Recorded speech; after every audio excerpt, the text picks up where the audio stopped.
Good morning. Blessings to everybody joining the live stream. Let's go ahead and begin with prayer. Gracious Lord, as we witness the vision of the new temple, we ask that you would guide us in all wisdom so that we may see the hope that is conveyed in this new temple. In your Son's name I pray. Amen.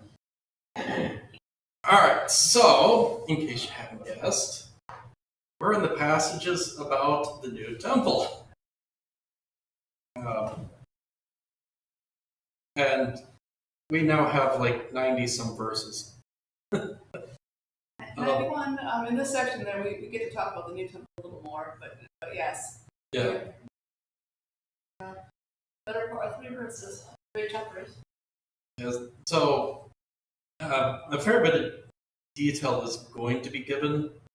This is one of those cases where you don't want to read too much into this. All right, so we're going to start off here with verse 5 of chapter 40. So you're trying to figure out a good way to break this up. Well, I don't know, can you see paragraphs on whatever you're looking at? Yeah, I'm just scrolling up. All right, so I know this is not going to be quite even, but we'll start out with 5 through... Why did you highlight? 5 through 16. 5 through 16? Alright, you want to break up the rest? I'll break them up as we go. Alright, so stop and discuss it or something? Yeah. Okay.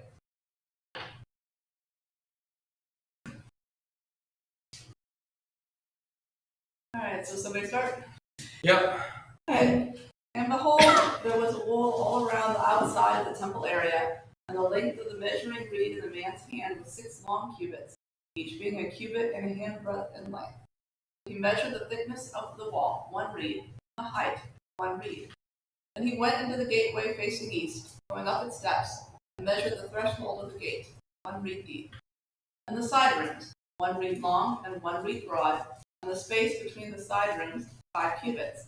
And the threshold of the gate by the vestibule of the gate at the inner end, 1 reed. And he measured the vestibule of the gateway on the inside, 1 reed. And he measured the vestibule of the gateway, 8 cubits, and its jambs, 2 cubits. The vestibule of the gate was at the inner end. There were 3 rooms on either side of the east gate. 3 were on the same side, and the jambs on either side were the same sides. And he measured the width of the opening of the gateway, 10 cubits, and the length of the gateway, 15 cubits.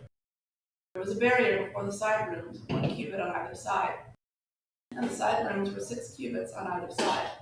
And he measured the gate from the ceiling of the one side room to the ceiling of the other, a breadth of 25 cubits. The openings faced each other. He measured also the vestibule, 60 cubits. And around the vestibule of the gateway was the court. From the front of the gate at the entrance to the front of the inner vestibule of the gate was 50 cubits. And the gateway had windows all round, narrowing inwards toward the side rooms and toward their jambs. And likewise the vestibule had windows all around inside, and on the jambs were palm trees. Okay, so we start off measuring out the new temple, and then of course he's starting with the outer wall.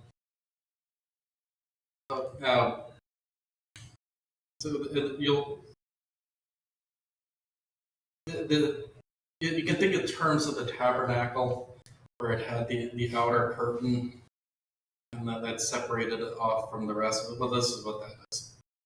It's setting aside that holy area. Julie? I'm just, a cubit's about 18 inches. I was about to bring that up. Right, so in the sense of, 1.5 foot, it's pretty easy to think about the size of what you're talking about. Yeah, so you can get the idea right away that we're talking something that's really big. Okay, if you think 18 inches to a cubit, and you're measuring something that's like 50 cubits length. That's 75 feet. Yes, 75 feet. Reed.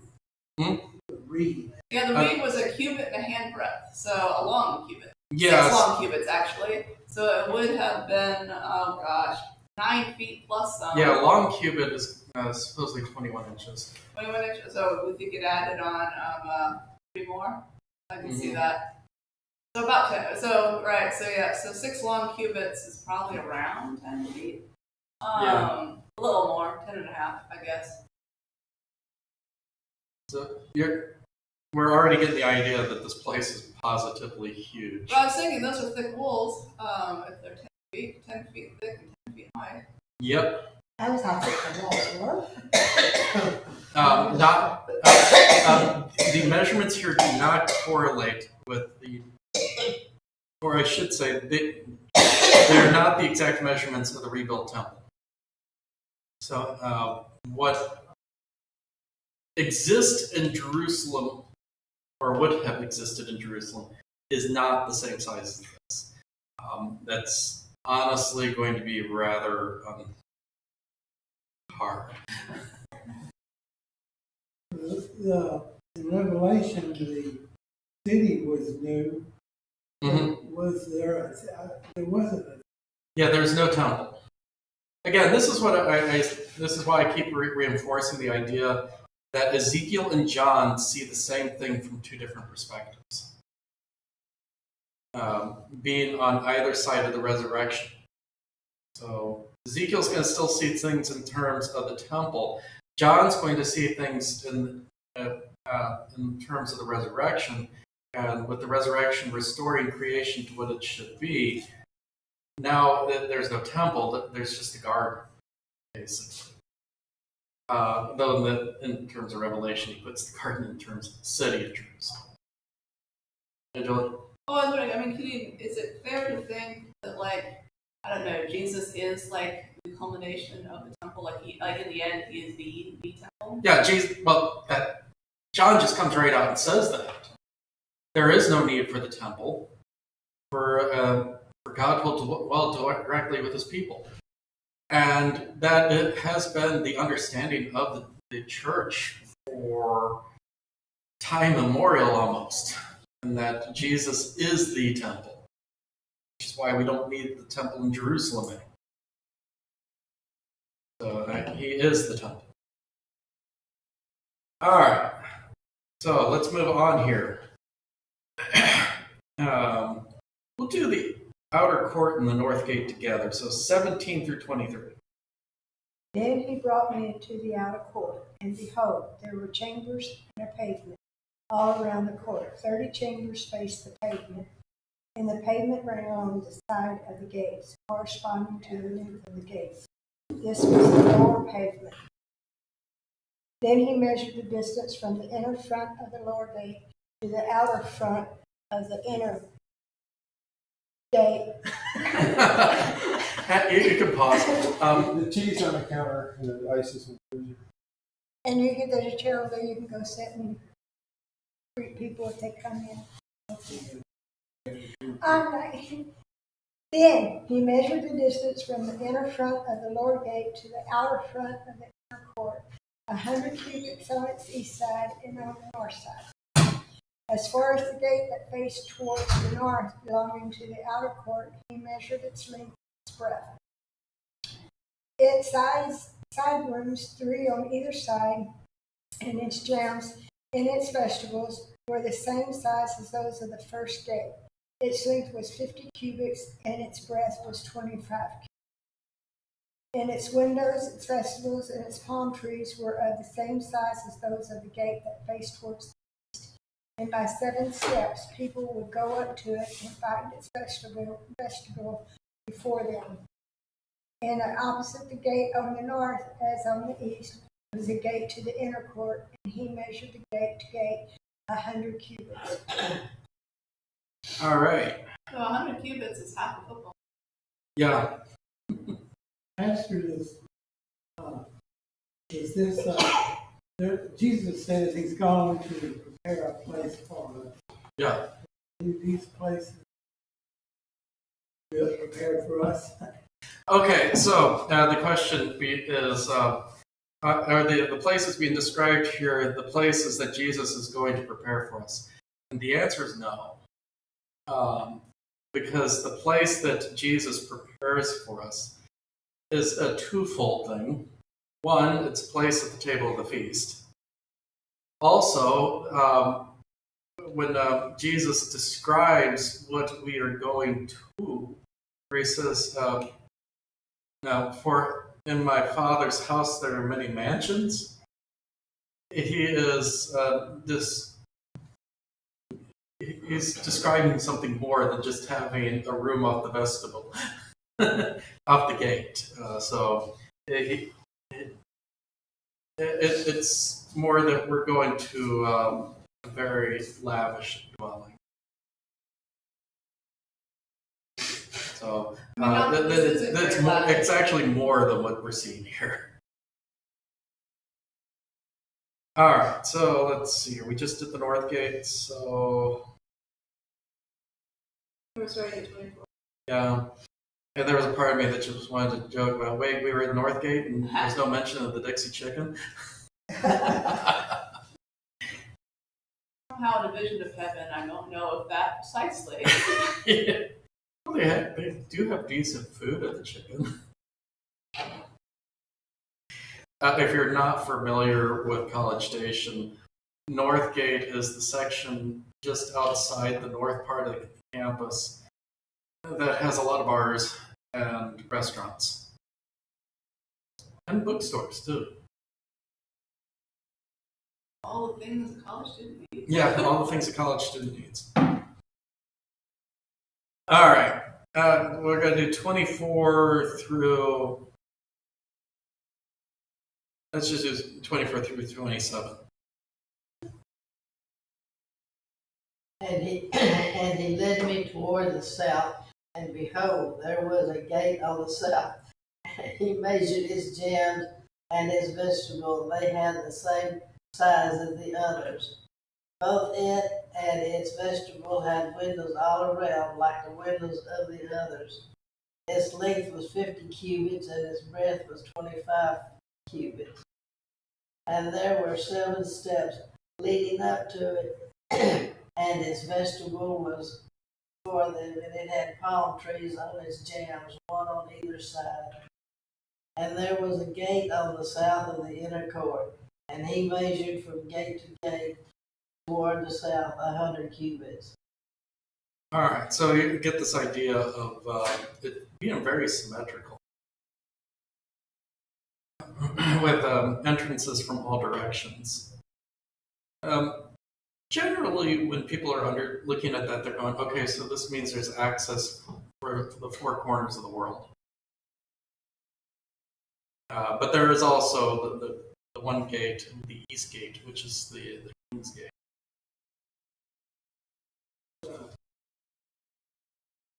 Not metric. What is this? It's weights and It's ancient Hebrew. Cubits. Yeah. This is old Semitic measurements. So this would have been the measurements of the day. I'm sure other regions had different versions of this, but this is just what we have from the Hebrew.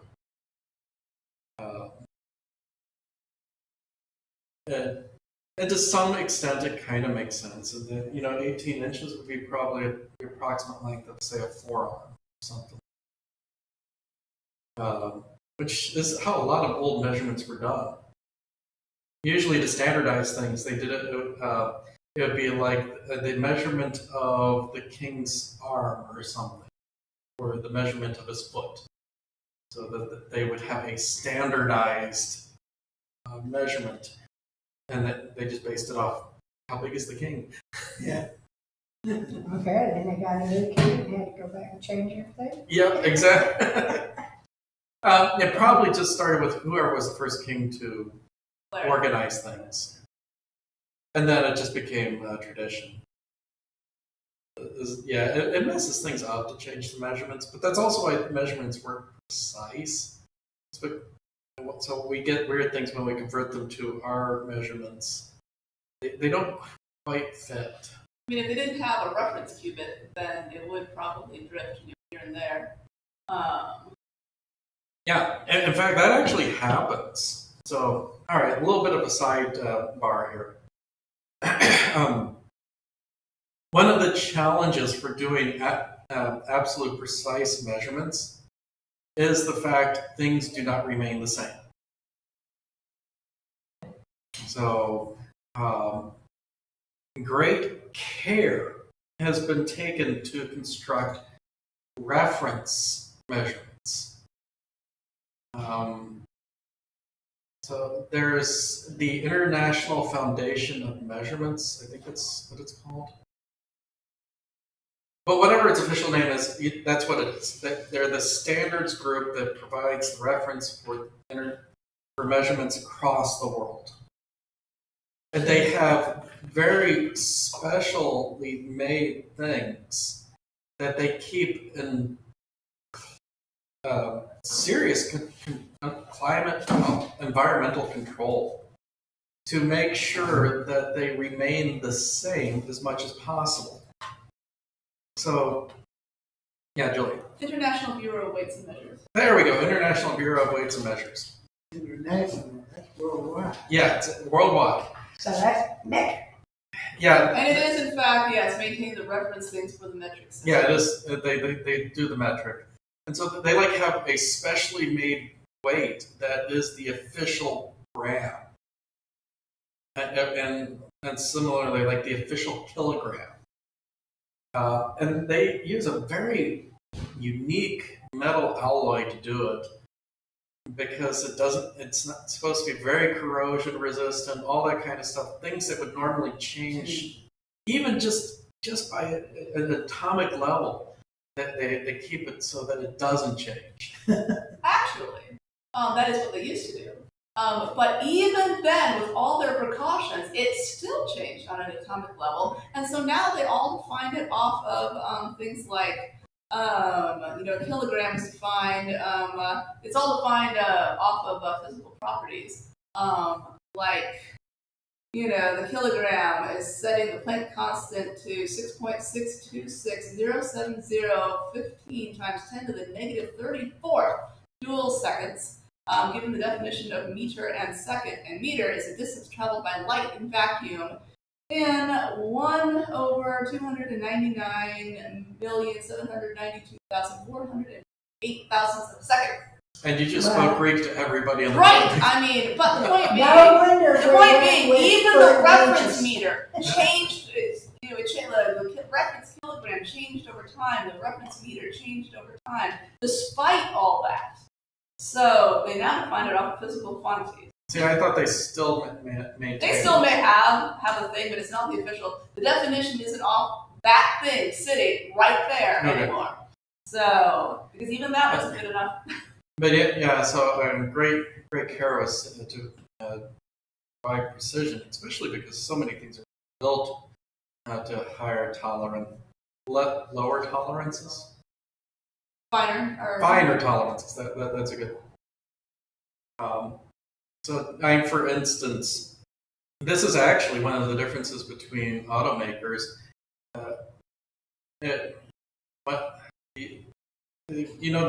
When you get your oil changed, there's like numbers on the oil, like 10W40. Like 10W40. Well, those are the different thicknesses of the oil at cold temperature and high temperature. And that number matters because of how much space does the oil have to fill in order to do the oil's job. And I was always caught off guard when we got our Prius a few years back because it had 0W20. I'd never seen a zero weight before.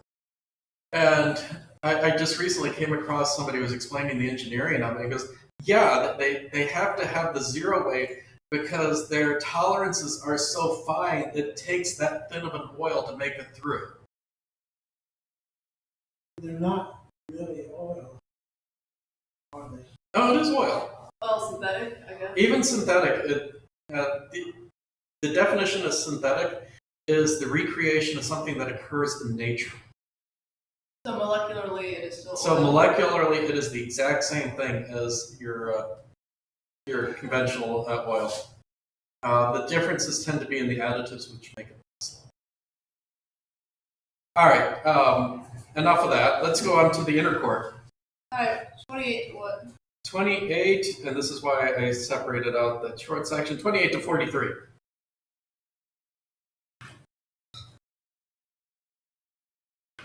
Oh wow. So I need somebody to read 28 through 43. Then he brought me to the inner court through the south gate, and he measured the south gate. It was of the same size as the others.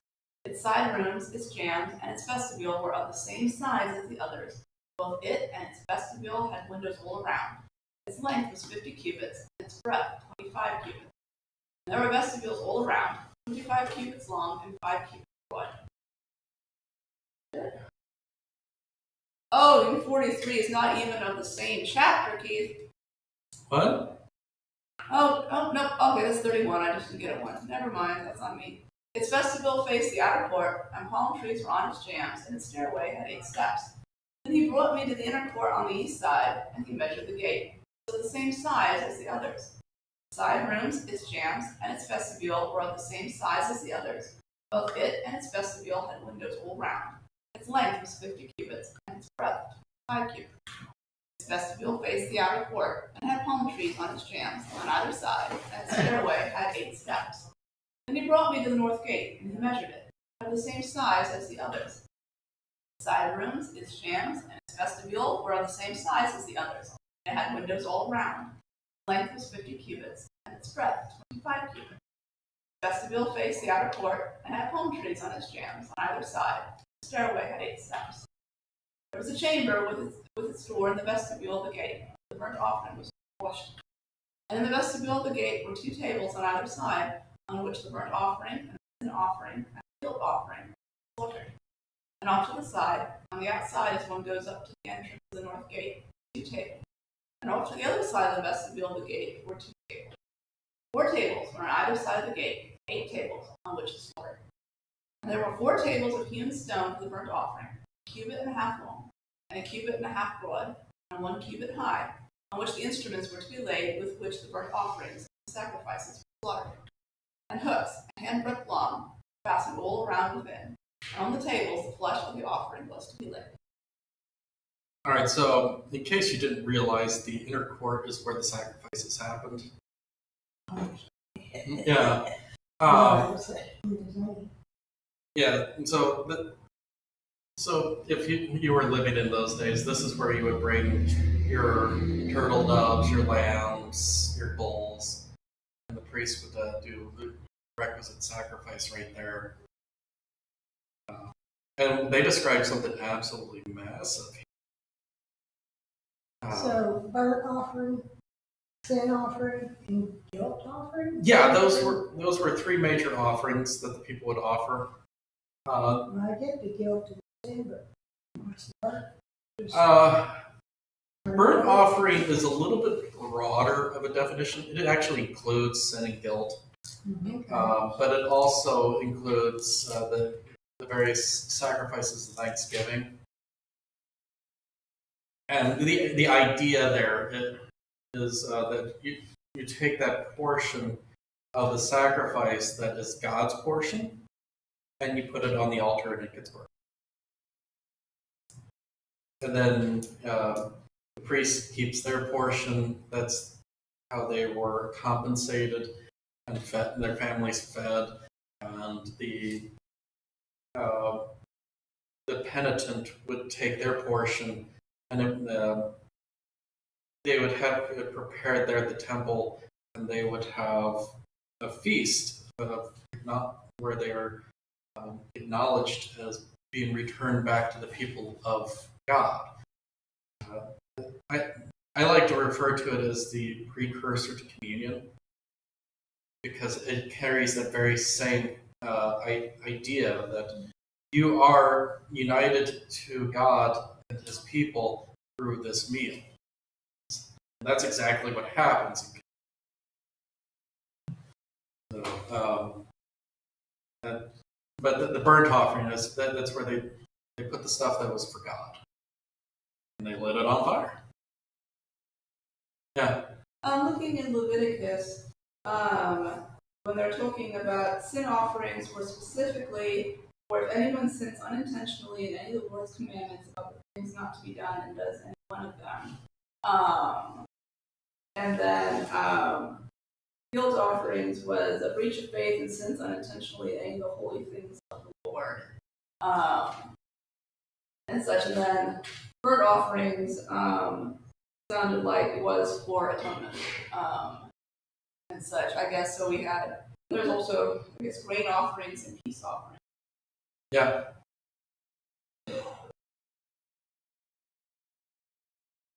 All right. Let's read about the chambers of the priests. All right, from 44 to 47, I believe. But we could go all the way through the vestibule of the temple. So that'll take us to 49. that's the end of chapter 40? Yep. All right. On the outside of the inner gateway, there were 2 chambers in the inner court, one at the side of the north gate facing south, and the other at the side of the south gate facing north. And he said to me, "This chamber that faces south is for the priests who have charge of the temple. And the chamber that faces north is for the priests who have the charge of the altar. These are the sons of Zadok, and who along among the sons of Levi may come near to the Lord to minister to him." And he measured the court 100 cubit long, 100 cubit broad, a square, and the altar was in the front of the temple.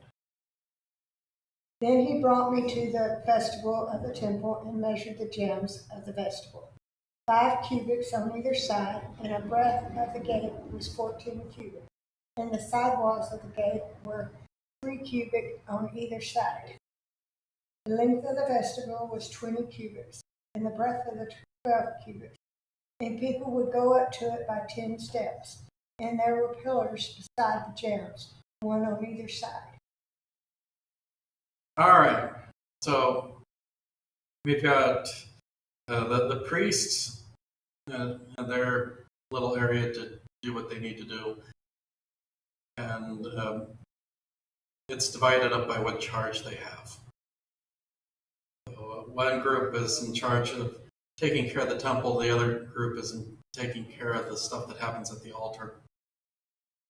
And if you're curious, Ari, why the sons of Zadok, it has to do with he was the high priest who remained faithful at a time when other priests entered into rebellion. Also, I thought you had mentioned in a later note that he was at the time of David too, so you have the sense of high priest David. Yep. Why were there different steps that the people would go up to? Okay. Where are we for that? We have some on 49. Here we go. And the people would go up to it by 10 steps. Is that like stairs, or are they talking walking steps? I guess Stairs. Stairs.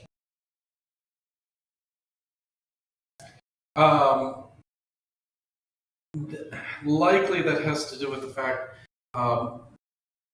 when you're in the temple, you're only permitted to go to certain places. As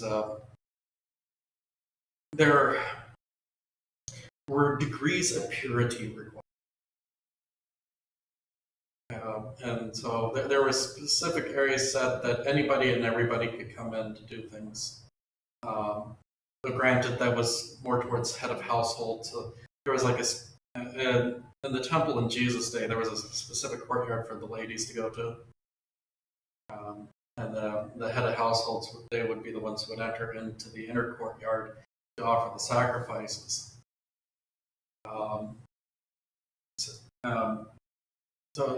But that at that point, only specific people could go into different places by a level of consecration.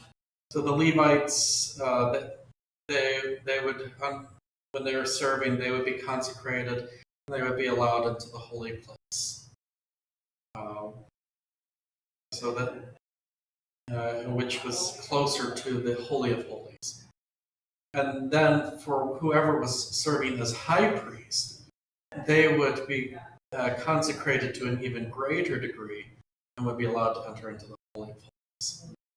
So it was essentially, these are the safe places for people to go.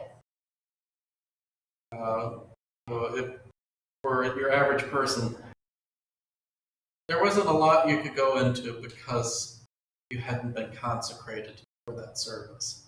And so these steps likely here are for those who haven't been consecrated.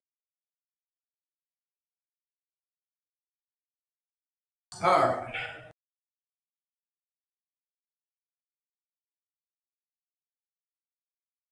I think we're going to take a little bit of a break here and go to my notes here.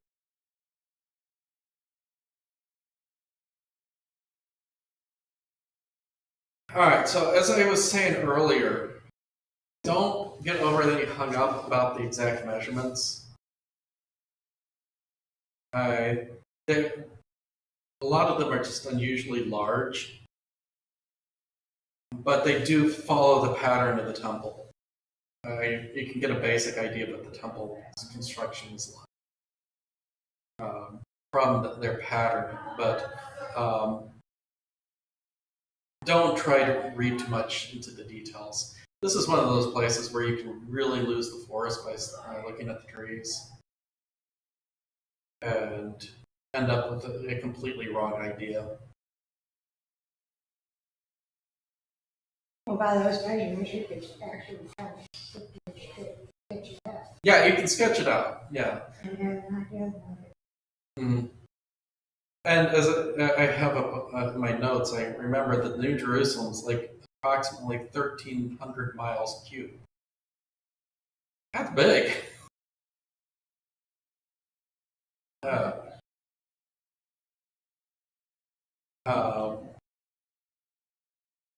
And what we... I was thinking out 1,300 miles is the distance from mom and dad's in Houston up to my grandparents in Michigan. So that's a square comprising a good chunk of the U.S. And then go, way up. Are there any, like, I know you can go nuts with looking for symbolism, but are any of the measurements, like, probably straightforwardly some clear symbolic correlations of 3s and 7s and 10s? I don't recall if there was any great symbolism in it. In fact, if I recall, Hummel, I'm sure I got the right author of for the commentary, was warning against looking for a whole lot.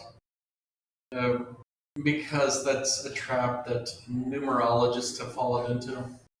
Is it just the general sense that, like, it's like, something you would have been familiar with, but in such size as human hands would not have built on their own? Yeah. So just that general sense. Just that general sense.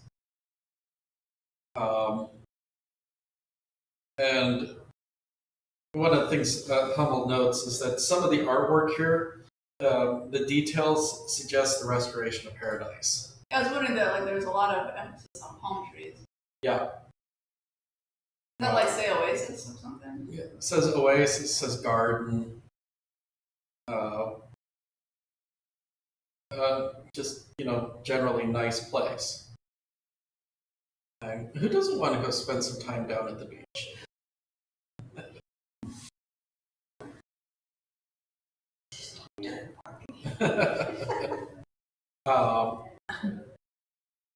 And it fits with that end times understanding of the temple here. With all the things that are suggesting that restoration. And of course, the highlight of this tour is going to be the Holy of Holies. Something that honestly just makes sense. We just haven't gotten there yet. Yeah, we just haven't got there yet. Again, this is describing that future restoration. So it's not exactly a guide for building a new temple right now. All right, let's keep plowing through. All right, so 41:1 to I'm going to break this one up. right, but like starting at 41:1 and going to 13. all right. I think that's a reasonably equitable division there. I have 13 and 14 on the same slide because it's literally the same sentence. All right, then through 12.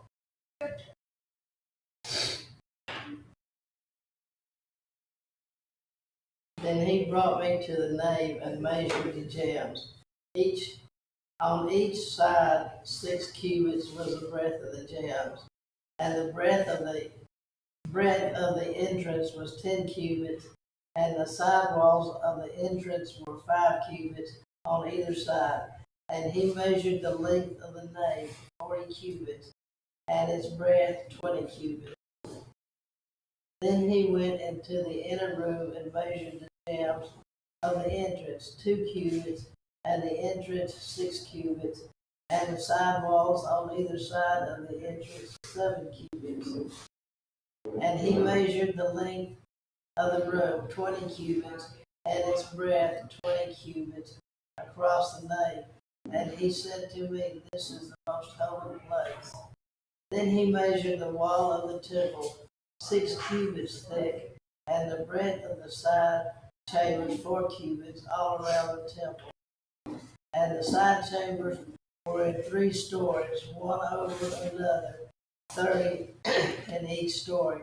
There were offsets all around the wall of the temple to serve as support for the side chambers, so that they should not be supported by the wall of the temple. And it became broader as it wound upward to the side chambers, because the temple was enclosed upward all around the temple. Thus the temple had a broad area upward, and so one went up from the lowest story to the top story through the middle story. And I also saw that the temple had a raised platform all around. Foundations of the side chambers measured a full reed of 6 long cubits. The thickness of the outer wall of the side chambers was 5 cubits. Its free space between the side chambers of the temple and the other chambers was a breadth of 20 cubits all around the temple on every side. And the doors of the side chambers opened on the free space, one door toward the north and another door toward the south. And the breadth of the free space was 5 cubits all around. The building that was facing the separate yard on the west was 75 cubits broad, and the wall of the building was 5 cubits thick all around, and its length 90 cubits. All right, somebody pick up 13 and go through, is it 23? 25. No, 26, I'm sorry. Finish the chapter.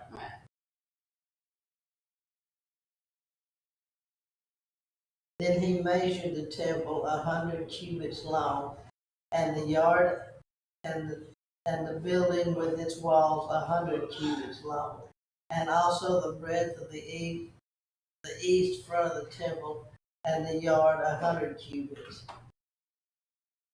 Then he measured the length of the building facing the yard that was at the back, and its galleries on either side 100 cubits. The inside of the nave and the vestibules of the court, the thresholds and the narrow windows and the galleries all around the 3 of them.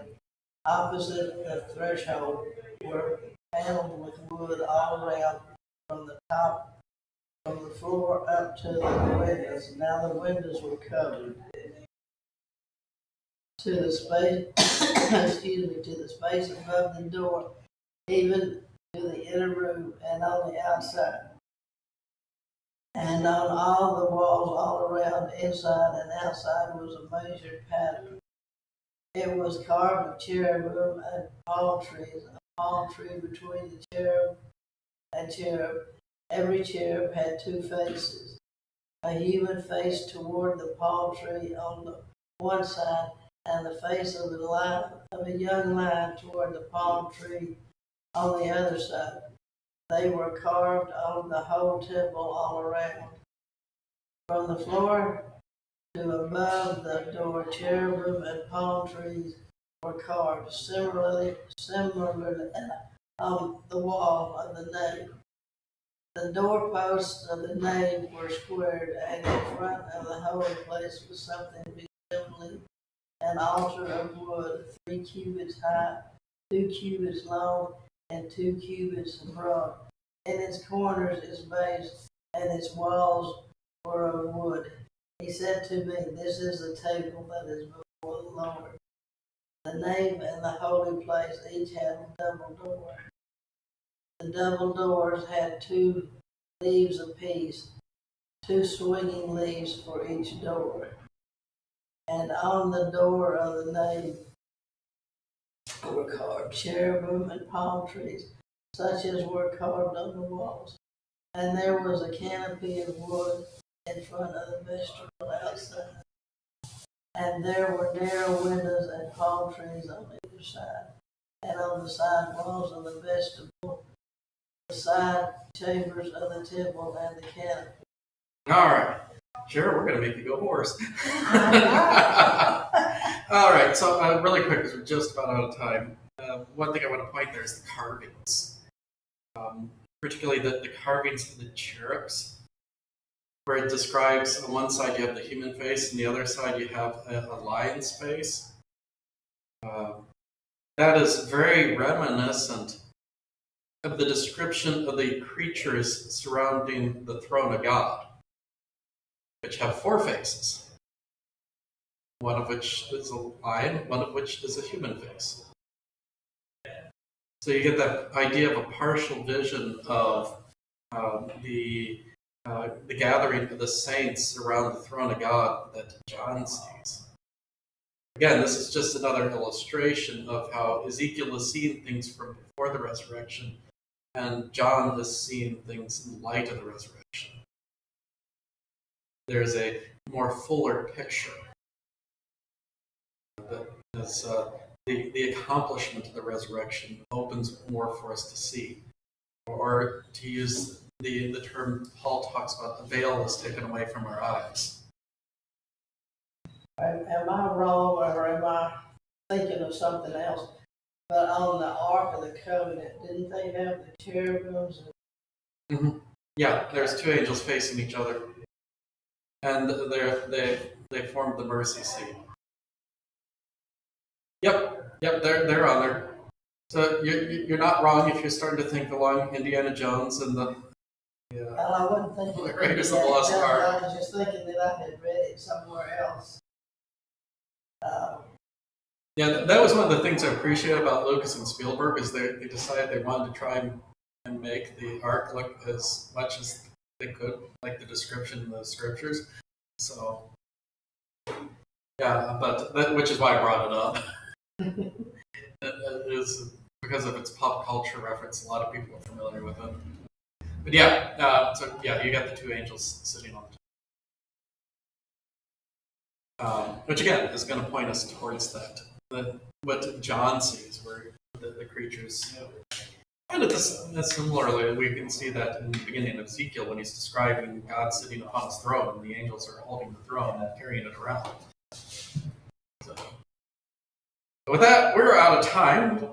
So we'll pick up next week at 42, where we'll have most of. We'll start to see the light at the end of the tunnel of our tour here. All right. Let's close with the Lord's Prayer. Let's pray. Our Father, who art in heaven, hallowed be thy name.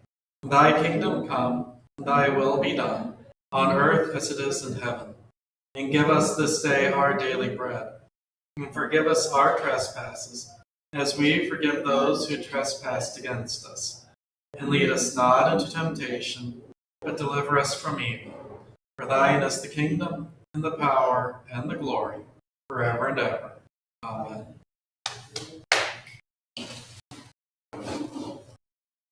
All right.